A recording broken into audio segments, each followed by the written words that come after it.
나와 문제 상황을 뭐해라? 해라입니다. 이런 이야기가 있습니다. 현장에 뭐가 있다? 오, 예, 그렇죠.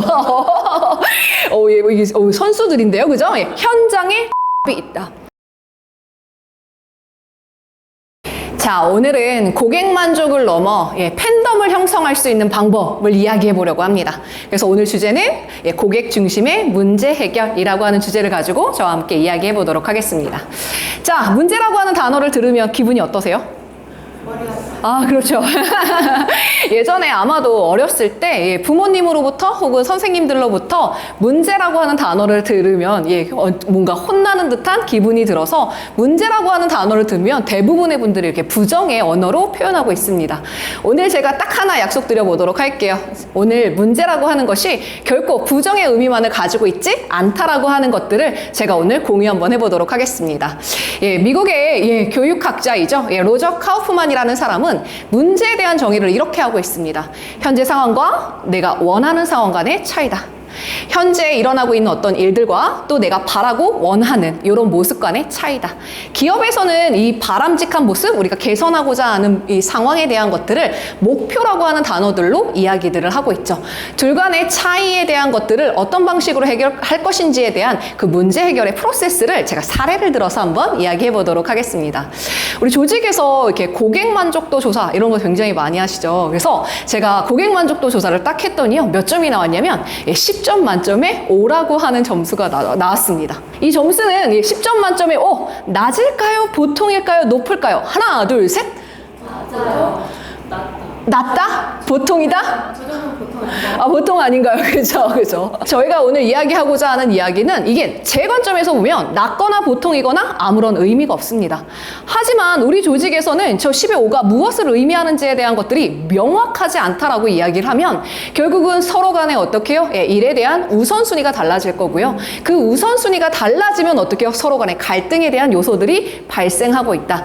그래서 우리 회사에서 이 점수가 무엇을 의미하는지에 대한 것들을 뭐하자? 명확하게 파악하고 업무를 수행하는 것들이 필요하다입니다. 근데 오늘 목소리에는 좀 낮다가 좀 많았던 것 같아요. 그래서 저희는 오늘 이 점수를 어떻게 해요? 우리가 개선하고자 하는 상황, 또 우리가 원하는 상황으로 한번 변경해서 이야기해 보려고 합니다. 그렇다면 몇 점까지 한번 높여볼까요? 지금 현재 5점입니다. 9점! 아, 예, 좋습니다. 현재는 5점인데, 우리가 해야 될, 목표는 9점이다. 둘 사이에 뭐가 생겼나요? 갭이, 차이가 발생을 했습니다. 5와 9. 그 차이 빼면 되죠. 4만큼의 차이가 났는데 조직에서 문제를 해결한다라고 하는 의미는 저 4의 갭을 몇으로 만드는 거? 0으로 만드는 것이다 라고 보시면 좋을 것 같아요. 그러면 우리에게는 뭐가 있어요? 경험과 지식이라고 하는 것들이 있습니다. 그러다 보니까 고객 만족, 옛날에 이런 방식으로 했더니 좋았는데 라고 생각하는 경우들이 너무 많죠. 오늘 제가 이야기들 한 가지는 뭐냐? 나와 문제 상황을 뭐해라? 분리해라 입니다. 결국 내 과거의 경험이 지금의 정답을 이야기하지 않는다. 이런 이야기를 드리고 싶고요. 그러기 위해선 왜 10점 만점에 5점이었는지에 대한 뭘 하자? 정보를 수집하고 분석하는 시간을 한번 가져보도록 하겠습니다. 결국은 친절도 향상하기 위한 과제, 자, 우리가 잘 알고 있는 방법 뭐가 있을까요? 그렇죠. 직원 친절 교육, CS 교육, 이런 교육도 굉장히 많이 하고 계신데요. 근데 우리가 교육장 안에서는 친절도 교육을 하면 다 어떻게 해요? 아, 네, 친절하겠습니다.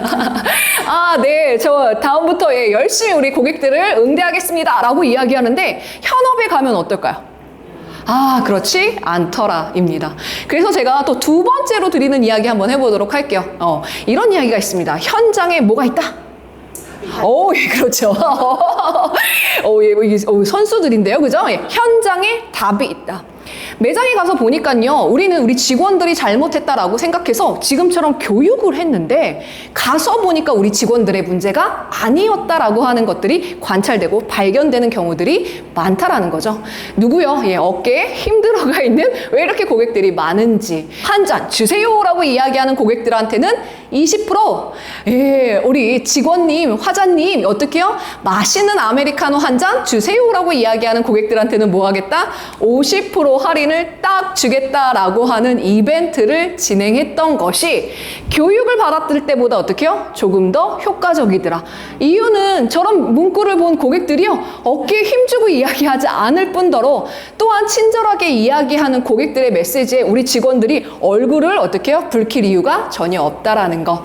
그렇기 때문에 우리가 과거의 경험들을 가지고 문제를 해결하기보다는 현재 이 상황에서 그 문제를 잘 해결할 수 있는 우리만의 독특한 아이디어들을 만들어내는 것들이 필요하지 않을까? 그러기 위해선 우리의 고객이 누구고 그들이 진정으로 원하는 것들이 무엇인지에 대한 것들을 조금 더 찾아보는 노력이 필요한 것 같습니다. 그래서 저는 오늘 우리가 이렇게 고객 중심으로 문제를 해결하기 위해서 갖춰져야 될 우리들의 마인드셋에 대한 이야기를 해보려고 해요. 그 첫 번째, 고객 개념의 전환입니다. 사실은 아까 이야기하는 우리 고객들의 말과 행동과 또한 인구 통계학적인 그 개념들을 어떻게 한 단계 업그레이드된 그 상황을 우리는 초개인화다라고 이야기를 하고 있는데요. 이 초개인화라고 하는 것은 실시간으로 고객의 데이터에 대한 것들을 활용할 수 있어야 된다. 제가 지금은 이렇게 강의장에 안에 있지만 어떻게요? 강의장 밖에 있을 때는 저는 어떤 사람인지에 대한 것들이 분석돼야 된다라는 거죠. 결국은 아까처럼 30대 서울에 사는 직장인 여성이라고 하는 의미가 아니라 결국은 우리의 고객들이 실시간으로 어디에서 무엇을 어떻게 하는지에 대한 그 데이터에 대한 수집, 결국 그 여정에 대한 것들, 그 접점에 대한 데이터들이 분석하는 노력들이 필요하다라는 이야기인 거고요. 그러다 보니까 실시간으로 우리 고객들의 상황과 맥락에 대한 것들을 파악하고 이해하는 노력들이 필요합니다. 그렇기 때문에 저는 커피숍을 굉장히 많이 이용을 하고 있는데요. 저에 대한 데이터는 다르다라는 거예요. 무슨 이야기냐? 결국 아침에 제가 어떤 커피를 사 마시는지, 또한 점심에 어떤 커피를 사 마시는지, 또한 저녁에는 또 어떤 커피를 구매하는지에 대한 것들이 결국 상황에 따라 시간대별로 다르기도 하고요. 또한 비 오는 날 이화자가 많이 사 먹는 거, 또 눈 오는 날, 또 햇빛이 쨍쨍한 날 제가 사 먹는 커피에 대한 것들은 사실 다 다르다라는 거죠. 오늘 같이 예를 들어서 비가 오는 날 아침에 이화자는 어떤 따뜻한 카페 라떼를 마신다라고 이야기를 하면 결국은 우리 기업들은 아까 이야기한 커피숍을 운영하는 우리라고 한다면 고객의 데이터, 결국은 우리의 고객들이 아침에 어떤 커피를 사 마시는지에 대한 것들을 고객보다도 먼저 알아야 된다라고 하는 의미들을 가지고 있습니다. 그러다 보니까 고객들의 감정과 심리적인 요인에 대한 것들을 사전에 예측해서 선제적으로 어떻게 해요? 우리가 주문하는 오더, 모바일 주문을 통해서 한다라고 했을 때 제가 딱 켰더니 아침에 오전에 이화자 매일 사 먹던 거 이건데 라고 하면서 뭘 보여주더라? 추천 메뉴에 대한 것들을 보여주는 경우들이 존재하는 거죠. 그렇기 때문에 우리의 고객이 어떤 여정 속에서 각각의 접점에 어떤 데이터를 분석하고 그것들을 예측해서 사전에 우리는 어떤 서비스들을 강구해야 되는지에 대한 것들이 사실 고객 개념을 전환하는데 너무나 중요한 요소다라고 하는 이야기를 드리고 있습니다. 자, 우리 스마트폰 다들 가지고 계시잖아요. 그죠? 그러다 보니까 요즘 우리는 이 스마트폰으로서 우리 생각에 대한 것들을 어떻게 해요? 의사결정을 하는데 굉장히 중요한 요소로, 도구로 사용하고 있습니다. 그래서 구글이라는 곳에서는요, 마이크로 모멘트 시대다라고 지금을 이야기하고 있는데요. 그 이야기는 결국은 고객들은 자신들이 알고 싶고, 가고 싶고, 하고 싶은, 혹은 또 사고 싶은 그 욕구를 뭐를 통해서요? 모바일 검색이라고 하는 것들을 통해서 결국은 즉시 그것을 충족시켜주고자 하는 기대가 있다라는 거죠. 그래서 복합 개념에 대한 것들을 이야기하면서 연결에 대한 이야기들을 했어요. 온라인만, 오프라인만. 결국은 이 두 가지들을 함께 고객들한테 제공해줘야 되는 연결 방식에 대한 전환까지 이야기를 했었는데요. 세 번째, 우리 선생님들이 너무나 듣기 싫어하는 이제 혁신에 대한 이야기 한번 들어가기 전에 한번 질문 한번 드려보도록 하겠습니다. 자, 우리 지갑에 현금 이만큼씩 들고 다니시죠? 어떻게요? 줄여요? 어떻게요? 더 줄일까요? 없어요. 그렇죠. 현금이 없어도 두렵지 않다라는 거. 왜요? 나에겐 뭐가 있다? 그렇죠. 신용카드가 있다. 신용만 있나요, 혹시? 아니요. 신용카드가 있다. 그죠? 그런데 저는요, 최근에 이 카드가 없어도 두렵지 않습니다. 저에겐 뭐가 있기 때문에요? 그렇죠. 휴대폰 안에 페이라고 하는 결제 방식이 있기 때문에. 자, 보도록 하죠. 아까 현금이 있고요. 카드가 있고요. 소비 방식이 있습니다. 이 세 개의 본질은 뭘까요? 결국은 결제를 하기 위한 방식이라는 거죠. 그런데 제가 캐시, 현금 앞에다 뭐라고 붙일 거냐? 노라고 한번 붙여보도록 할게요.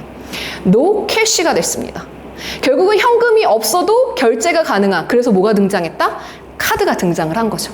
그런데 제가 그 카드 앞에 다시 뭐라고 붙일 거냐? 노라고 한번 붙여보도록 할게요. 노 카드가 됐습니다. 카드가 없어도 결제가 가능한, 그래서 뭐가 등장했다? 예, 페이가 등장을 했다라는 거죠. 이것은 현재 우리가 사용하고 있는 결국 결제의 방식 중에 하나입니다. 그런데 제가 다시 또 뭘 할까요? 페이 앞에 노라고 한번 붙여보도록 하겠습니다. 노 페이가 됩니다. 그러면 페이가 없이, 스마트폰이 없이 결제가 가능한 거, 그건 또 뭐가 있을까요? 얼굴, 그렇죠. 안면인식, 홍채인식, 지문인식이라고 하는 것들이 결과적으로 결제에 대한 것들을 대신해주고 있는, 저희가 이제 대안개발에서 이제 막 지금 스캠퍼도 좀 이야기를 해봤고, 저희가 지금 트리즈에서 이야기하는 발명 원리도 이야기했고, 뭐 이런 이야기들을 했었는데요. 조금 더 얘네들을 진화시키는 질문법 하나 알고 시작해 보도록 하겠습니다. 예, How might we입니다. 어떻게 하면 우리가 어떻게 하면 뭐뭐 할 수 있을까라고 하는 주제를 가지고 이야기하는데요. 오늘 저희가 계속 커피를 가지고 사례를 이야기했으니까 제가 한번 질문을 한번 만들어 보도록 하죠. 결국은 어떻게 하면 고객들이 커피를 구매하는 것을 넘어 특별한 경험을 제공해 줄 수 있을까? 알고 계시다시피 결국은 커피를 마시러만 그곳에 가지는 않다. 결국은 제3의 공간으로서 결국 커피숍을 이용하는 사람들이 많다라는 거죠. 그렇기 때문에 그 안에서 우리는 우리 고객들한테 어떤 경험에 대한 것들을 제공해 줄 수 있는지에 대한 아이디어가 막 생기지 않나요? 결국은 지금 딱 살펴보면 학교 근처에 있는 커피숍과 또한 테헤란로 그 강남대로에 있는 커피숍과 또한 아파트 안에 있는 커피숍 어떠세요? 그 안에 인테리어가 달라진다라는 거. 제3의 공간으로서 결국은 각각의 지역들마다 우리의 고객이 누군지에 따라서 그 인테리어에 대한 방식들도 뭐한다? 싹 달라질 수 있다라는 거죠. 결국 이런 질문들이 있었기 때문에 사실 그런 좋은 아이디어들이 만들어지지 않았겠느냐라는 의미인 거고요. 세 번째는 어떻게 하면 지속 가능한 방식으로 커피 원두를 조달하면서도 전 세계 고객들에게 일관된 품질의 커피를 제공할 수 있을까? 혹시 느끼셨나요? 우리가 잘 알고 있는 커피숍의 브랜드 잘 보면요, 서울에서 마시는 그 커피의 맛과 제주도에서 마시는 거, 일본과 중국과 미국에서 마시는 그 커피의 맛이 어떻게요? 동일하다라고 하는 느낌 많이 받으셨을 텐데요. 결국은 일관된 품질의 원두를 제공할 수 있다라고 하는 것들은 계속해서 그 농장들을 관리하고 또한 인증에 대한 프로그램에 대한 것들을 계속해서 개발하고 그것들을 교육시켰기 때문에 가능하지 않겠느냐. 사실 서비스라고 하는 관점에서 어떠한 하나의 제품이 아니기 때문에 결국 일관된 서비스를 제공한다라는 건 너무 어렵지만 꾸준히 이런 노력들이 결국은 커피의 품질을 높이는 좋은 아이디어가 됐다라고 이야기를 하고 있습니다. 결국은 우리가 지금 어딘가 떠오르는 그 커피숍 결국 어디였을까요? 그렇죠. 그죠. 그 스타벅스라고 하는 그 커피숍이 사실 이런 질문들을 통해서 결국 직원들의 아이디어들을 만들어냈고 그 직원들의 아이디어가 지금 계속해서 실행과 수정 보완 업그레이드가 되면서 결국 발전한 결과물이다입니다. 모든 게 처음부터 다 성공할 수는 분명히 없겠지만 그런 아이디어에 대한 것들을 좀 더 구체적으로 이야기해보면 좋을 텐데요. 사실 그런 아이디어들을 구체할 때 가장 많이 쓰고 있는 기법 하나 소개해드리려고 합니다. 불교의 만다라 형태와 유사하다라고 해서요, 만달 아트, 그래서 만달 아트라고 이야기를 하는데요. 아까처럼 하나의 주제들을 가지면 8가지의 그룹을, 요소들을 가지고 또한 그 세부적으로 실천 방안과 아이디어에 대한 것들을 세부적으로 만들어낼 수 있는 방식입니다. 이렇게 사용하는 이유 중에 하나는 시각적으로 무엇인가를 우리가 펼치면서 생각에 대한 것들이 서로가 연결될 수 있다라고 하는 장점을 만들어가고 있는데요. 커피에 대한 이야기들을 했으니까 한번 커피를 가지고 이야기해보도록 하겠습니다. 저는 8개의 요소를 지속 가능성, 고객 경험 개선, 또 지역화 전략, 또한 디지털 혁신, 제품 다양화, 고객 편의성, 커뮤니티 연계, 그리고 브랜드 이미지에 대한 것들을 강화하자라고 이야기했는데 또한 고객 경험을 개선해야 된다, 디지털을 혁신해야 된다, 고객의 편의성에 대한 것들을 만들어내야 된다라고 하는 것들이 모바일을 통해서 커피를 주문할 수 있고 그를 통해서 데이터를 축적함으로써 주문이 굉장히 편리해지고 지불 방식 방식에 대한 것들이 편리해지면서 고객들에게 끊임없는 리워드에 대한 것들을 제공해 줌으로써 고객들에 대한 데이터를 실시간으로 받으니 결국은 그 여정에서 접점에서 그들이 필요한 것들에 대한 것들을 선제적으로 이야기할 수 있는 이런 아이디어들이 연결될 수 있었다라고 하는 아이디어입니다. 그렇기 때문에 우리가 단순하게 시작된 결국은 아이디어가 이렇게 눈으로 보이고 시각화가 된다라고 하면 조금 더 어떻게 해요? 예, 아이디어가 서로가 연결돼서 그동안에 생각하지 않았던 또한 지속 가능하면서도 다른 기업에 비해 어떤 차별화된 아이디어들을 형성해내지 않겠느냐라고 하는 의미로 예, 오늘 이렇게 만다라트라고 하는 것들을 같이 실습해보고 이야기 한번 나눠보도록 하겠습니다.